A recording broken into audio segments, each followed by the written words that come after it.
Back with you at 9:12. A lot of you chimed in on this one. A bill that would give high school teachers student loan forgiveness unanimously passed out of a committee yesterday. There are some conditions, though. They have to stay in Oklahoma and teach here for 7 years, and it's required that they were enrolled in an education program and graduated from an Oklahoma university or a college. Now, joining us now to discuss this, the president of the Oklahoma City chapter of the American Federations of Teachers, or the Teachers Union, Ed Allen. Thank you so much for being with us. Pleasure. We certainly appreciate the time. Now, as a leader of the group that represents our teachers, what is your organization's opinion? What is your stance on this bill? Well, obviously we're in favor of the bill. Anything to help keep teachers in Oklahoma is a good thing. We reached out to our viewers to get questions and comments. A lot of people chimed in. If we could just quickly jump to one of our viewer questions. This one is from Bonnie. She said, "What? Include all teachers or don't do any? Every teacher can probably make an argument for their case." Why would you say that they're only including high school teachers? Would you still support it? Well, we still support it. But sometimes, unfortunately, you got to get your foot in the door. Okay. And so I'd rather have a part of the answer than not any of the answer. So we're going to support the bill, and hopefully we can build on that. So it's at least a start. Yes. Is kind of what you're saying. Is Sure. it harder to retain high school teachers in Oklahoma and Oklahoma City than it is other teachers? Is that why? I don't think so. I don't know what the original intent of the authors were on this, but it's hard to keep, any grade level teacher. During this upcoming legislative session, or the legislative session we're in right now, I should say, we know education, teacher pay raises, teacher retention, keeping these teachers here, all of these are going to be pushed for, lobbied for. What is your organization going to be talking about, going to be pushing for during this session? Well, obviously pay raises.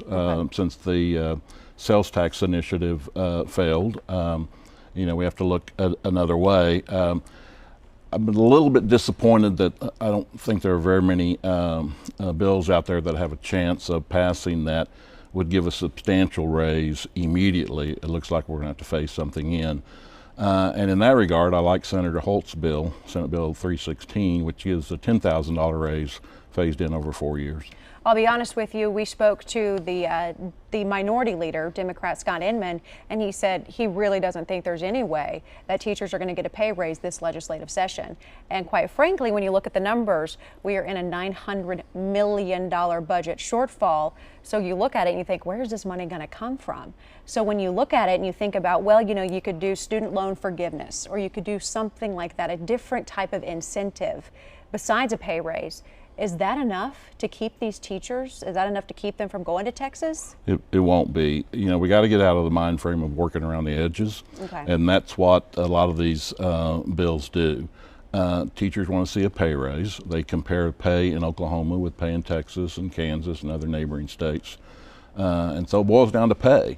And I think the legislature seems to be talking a good game, that they've been on board with giving us a pay raise. So they're going to have to raise revenue. Simple as that. Going to have to raise revenue. So that's what you're really going to be lobbying for. I mean, you like this bill, the incentive of the student loan forgiveness, but you care more about pay raises at this point. Yeah, I mean, it's a nice addition for, forgiving your student loan, but that is far from an answer. A complete answer. As the president of the Teachers Union, what is the mood like right now? What are these teachers telling you? What's their biggest concern? It's pretty depressing. Since the sales tax initiative failed, there was great hope that was going to pass, and we realized there were some good arguments on the other side. But since it did fail, it's now up to the legislature to come through and address the problem. So we're trying to be hopeful and optimistic. There are a lot of legislators saying some really nice things.